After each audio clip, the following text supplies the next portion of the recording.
Hey YouTube, how's everybody doing? My name is JC and this is the Cuban Redneck DIY channel where we do cooking and grilling on Tuesdays and DIY stuff on Fridays. I've said that 100 times, but every time that I said it just strikes me funny because it is a weird mix. However, it is working. I want to thank all of you for your support. Do know that I have dedicated playlists for each of those topics, and DIY videos come out on Fridays. Cooking videos come out on Tuesdays. With that said, if this is your first time here, thank you for stopping by, and please don't forget to share, like, and subscribe. Today's video is somewhat of a follow-up to a video that I did several months ago involving my mini super cheap table saw, contractor saw. Not even sure what to label this guy. It was very inexpensive, and as they say, you get what you pay for.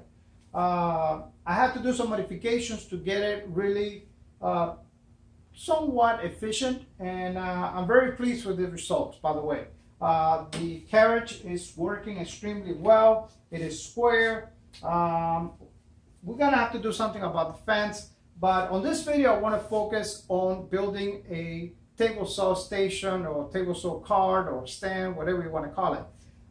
Originally I had some grand ideas about making a really wide cart with like maybe drawers or doors, you know, for storage. But you know, given the price of wood nowadays, kind of scale that back somewhat.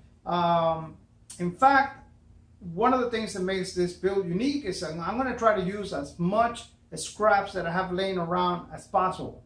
For example, I have a bunch of cutoffs of this high quality plywood.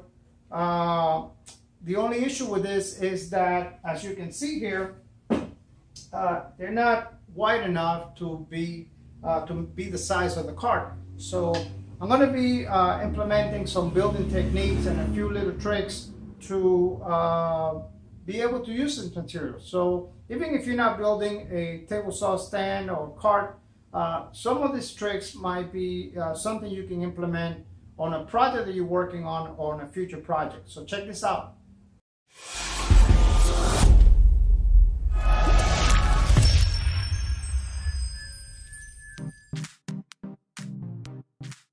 The first thing we need to do is take some dimensions from the deck of the table saw. We also need to figure out the angle of the edge. For this General International table saw, it came out to be 4 degrees. And to my surprise, the saw has enough negative miter adjustment to make it happen. So I proceeded to cut 2 1x2 pieces of riddle for the 2 sides. I then stuck them together with mounting tape and ran each face through the saw with the blade set at 4 degrees negative miter. By the way, when I say negative miter, I mean the blade tilted to the left instead of the right as it would normally be. I then proceeded to make holes at equal distance from the edge, at the center, and 2 inches away from each end. After securing one piece to the side of the table saw, using one of the pieces as an end cap and some clamps, I drilled through and countersunk the center hole first.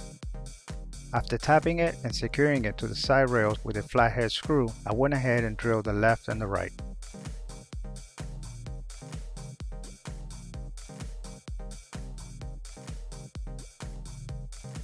I then went ahead and tapped and mounted those before jumping to the other side, which is basically a mirror.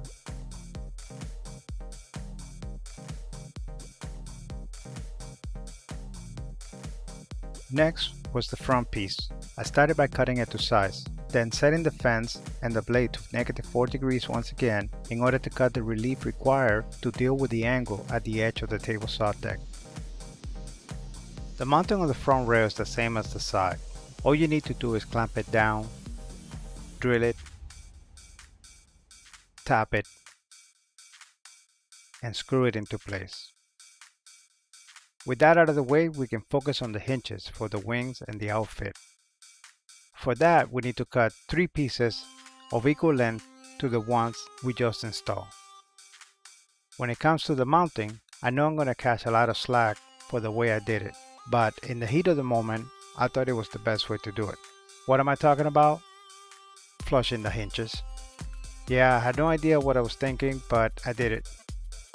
After setting the router fence and putting a stop on one end, I set my free hand at the cut. I have to say it didn't come out terrible, but in hindsight, this is not needed. For the front one, I didn't bother. I just surface mounted the hinges and that was it. Oh, I forgot to mention, you need to cut the slot for the miter gauge. I freehanded that on the table saw. As anything freehand, not perfect, but it will do. Okay, now we have hinging wings that fold away, making our table saw station very tiny and compact. Well, not quite, still need the wings, but that's what we're gonna work on next. I refused to buy any materials, but after going through the pile of scraps, I realized I don't have a piece of plywood that is wide enough for the outfit, or even the wings for that matter.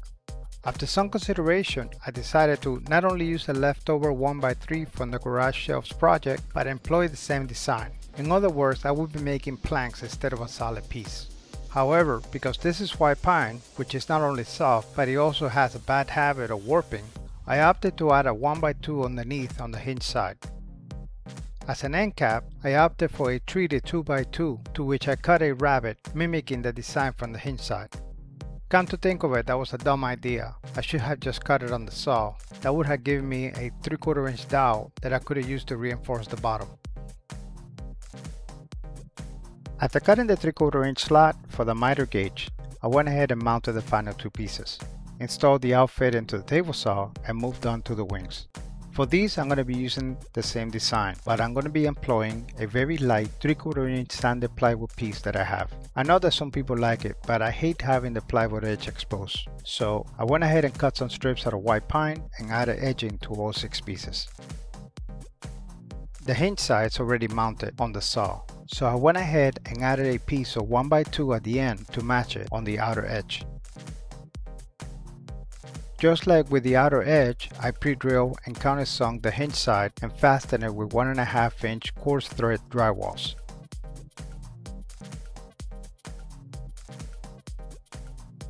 With the table saw outfit and the wings mounted, we can move on to the bottom of the table saw stand. For this, I'm going to be using 2x3 studs. They're cheaper than 2x4s, and this is really not going to be holding a lot of weight. The assembly of this part is pretty straightforward. Using a corner jig, I pre-drilled and countersunk all the studs and assembled 2 frames using the studs mounted in a vertical position instead of horizontal as you often see.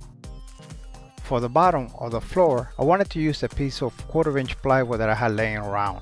The issue is that it's not wide enough to cover the entire frame, so I decided to embed it instead.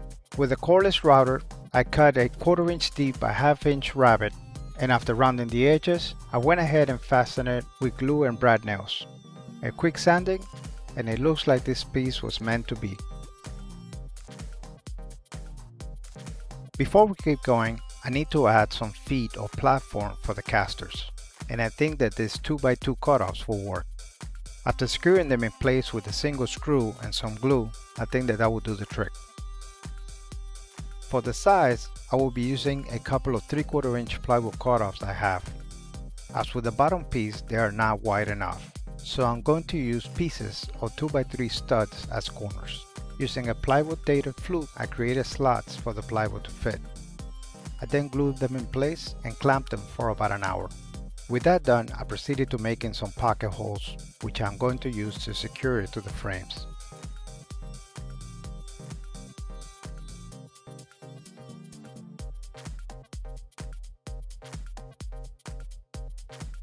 For the top, all I have is MDF.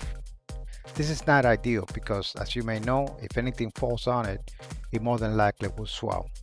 So I am not going to glue these pieces in place or use brad nails. I'm going to screw them instead and probably replace it with plywood somewhere down the road.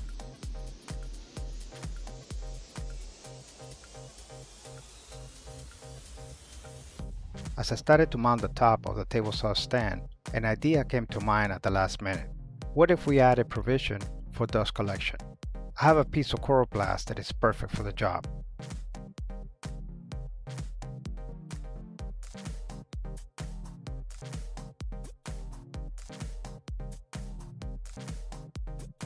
Coroplast is that corrugated plastic stuff yard signs are made out of.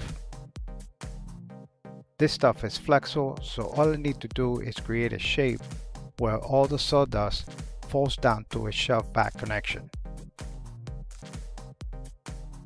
With that in place, we can install the casters.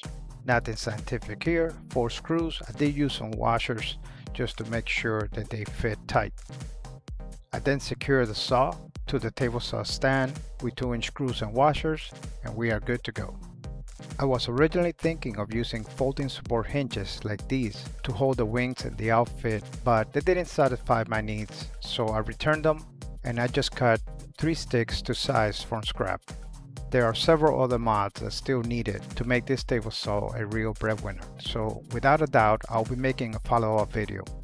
Guys, my name is JC and this is the Cuban Redneck DIY channel. I thank you for watching, and if you have any suggestions, please make sure to comment below.